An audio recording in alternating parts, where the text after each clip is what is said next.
Picture yourself walking down a bustling American street. Advertisements everywhere, shiny cars and people hauling bags from the latest sale. You might think it's just the normal American experience, right?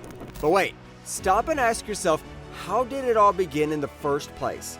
How did America become the world's biggest consumer? It didn't just happen by accident. Nope, there's a wild story behind it, a tale of economic twists, marketing geniuses, and societal shifts that would make any thriller movie jealous. So grab a snack, maybe something you bought on a whim, and let's explore how consumption became the American way of life.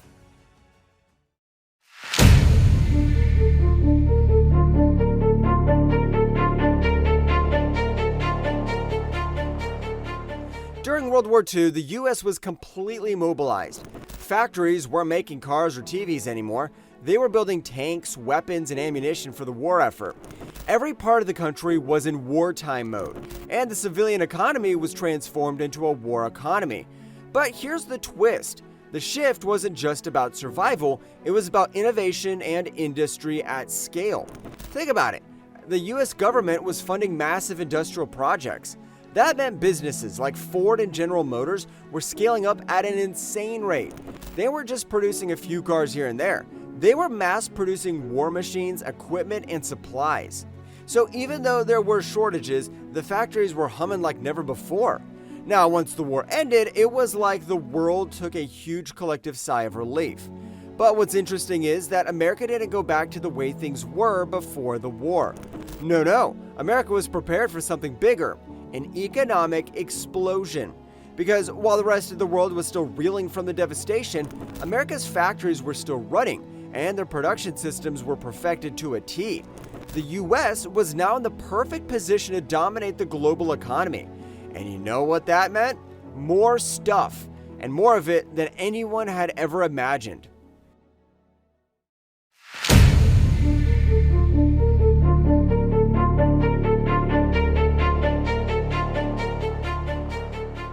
Let's wind the clock back.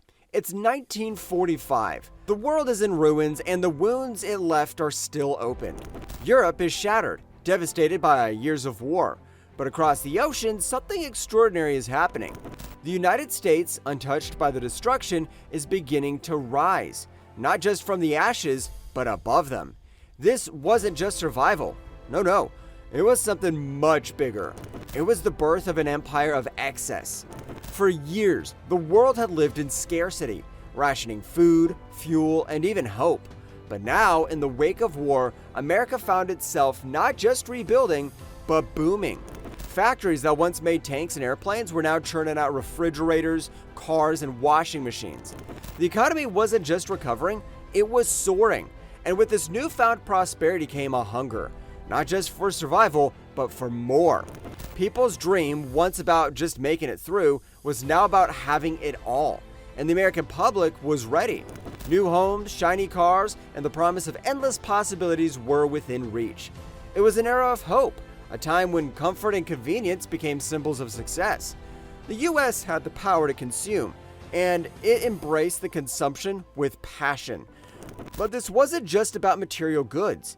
It was about a cultural shift, a new way of living, thinking, and wanting.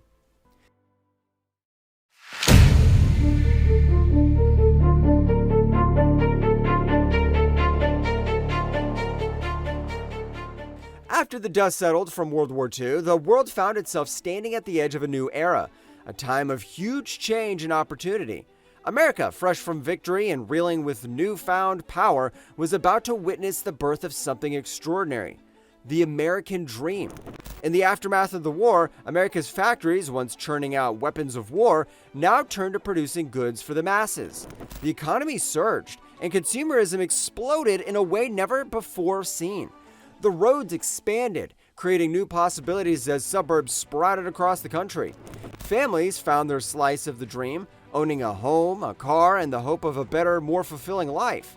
Television became the new heartbeat of American culture, blasting the dream into every living room, showcasing a world where anything was possible. Ads promised not just products, but a way of life, one of comfort, happiness, and success. The masses rushed to buy, to own, to become.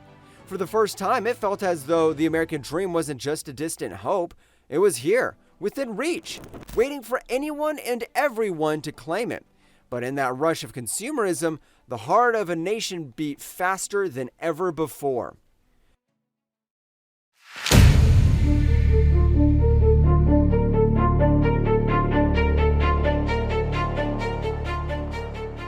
After World War II, advertising exploded into a cultural powerhouse, shaping and selling the American dream with a passion never before seen. As the economy thrived, companies realized they weren't just selling products, they were selling a lifestyle, a vision of success and happiness that spoke directly to the hopes and dreams of the American people. And television, the new household marvel, became the perfect vehicle for this dream. Each commercial was like a miniature film, expertly crafted to show how owning a product would transform your entire life. A shiny new car wasn't just a car, it was freedom, a ticket to adventure and opportunity with friends and family. A modern refrigerator wasn't just convenience, it was a symbol of a home, family, and comfort. Advertisers didn't just sell material goods, they sold the feeling of success. With catchy slogans, upbeat jingles, and eye-catching visuals, advertisers painted a picture of a perfect, prosperous life. One that felt just within reach for anyone ready to take part. Families saw these promises on TV and in glossy magazines, and they believed them. They bought homes in the suburbs, filled them with shiny appliances and brand new cars, chasing the version of life they were told they deserved. Flip through the 1950s magazine and you could still feel it. The hope, the excitement, the belief that the good life was here and it could all be yours. There, on glossy pages, you'll see smiling families standing proudly beside brand new washing machines, their faces glowing with the promise of convenience and modernity. Housewives beamed with delight as they admired sparkling floors, a symbol of how far the American home had come. In other ads, men stand tall beside sleek, high-end cars, their smiles full of pride, as if the vehicle wasn't just a machine, but a reflection of their hard work and success. The message was subtle but powerful. If you want happiness, success, and love, buy this. It was a brilliant move. Shopping became emotional, assets became personal, and for the first time, Americans didn't just want things, they needed them. They needed to upgrade, to match their neighbors, to prove they were doing well. And the genius of it all? The more they bought, the more the ads convinced them they still didn't have enough. The cycle had started to unfold.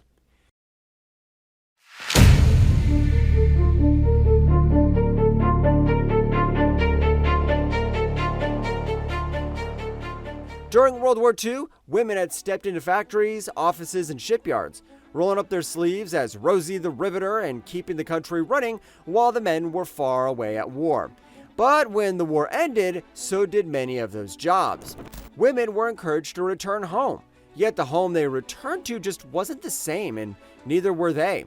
Post-war American women didn't just manage the household, they became the economic engine of it. Advertisers quickly caught on. If women were going to be homemakers, they would also be the ones deciding which vacuum to buy, which cereal the kids would eat, and which lipstick shade said modern without trying too hard. The rise of convenience products, TV dinners, washing machines, Tupperware, promised not just ease, but identity.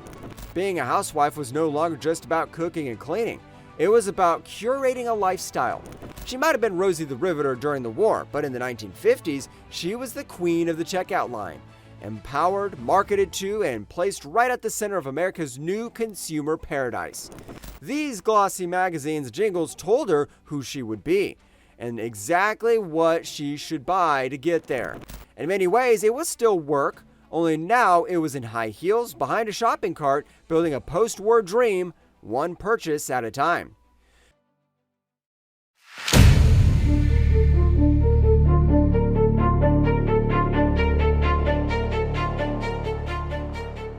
But here's where things take a turn. The credit card era. In 1958, American Express introduced its first credit card, and it was a groundbreaking development. The concept was simple. Buy now, pay later. What could be better? No longer did you have to wait to save up for that shiny new car or those designer shoes. You could have it all, and you could have it now. And just like that, the rules of the game were changed forever. At first, it felt progressive. It gave people the power to purchase anything they wanted without the immediate worry of having the cash on hand. But as you can guess, there was a catch. The more people bought on credit, the more they started living beyond their means. Suddenly, it wasn't just about keeping up with the pursuit of status, it was about keeping up with them through debt. And the race for success had a credit limit that seemed to stretch just as far as the eye could see. Society had convinced people that they were defined by what they owned. Instant gratification came with high financial toil. The credit card system wasn't just reshaping the economy, it was reshaping the way we saw ourselves. And the price? It wasn't just the matter of money. It became way more than that.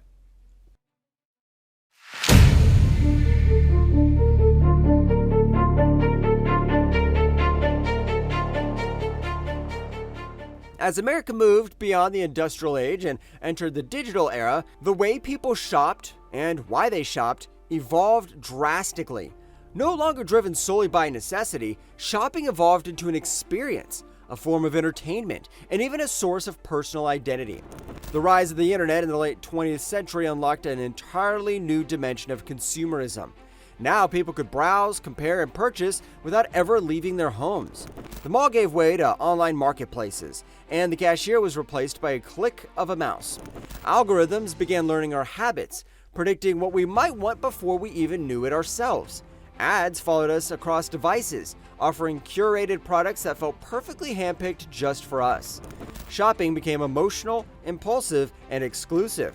You're no longer just buying a sweater, you're buying a feeling, a lifestyle, a brand story that aligns with the person who you want to be. Social media supercharged this shift. Content creators replaced the traditional celebrities, and peer-to-peer marketing became viral. One single post could send millions running to add something to their online shopping cart. Shopping has become social, constant, and deeply integrated into our daily life. This digital revolution has turned consumers into participants in an endless loop of discovery and desire. Convenience has met serotonin, and with just one tap on your screen, the world is yours. What began as a means to fill a need evolved into a cultural phenomenon, an expression of self in a world that is always online, always selling, and always inviting you to buy just one more thing. We've come a long way. From food rations to black and white television, all the way to credit cards and one-click shopping. But in chasing the dream of more, maybe we forgot to ask, what exactly do we really need? This story isn't just about America, it's about all of us. You, even me. About how we live, what we value, and what we reach for when we want to feel happy, safe, or even seen. If this video made you think, even for a moment, I'd love to hear what's on your mind. Drop a comment below, hit like, and don't forget to subscribe for more stories. Thanks for watching, and I'll see you in the next one.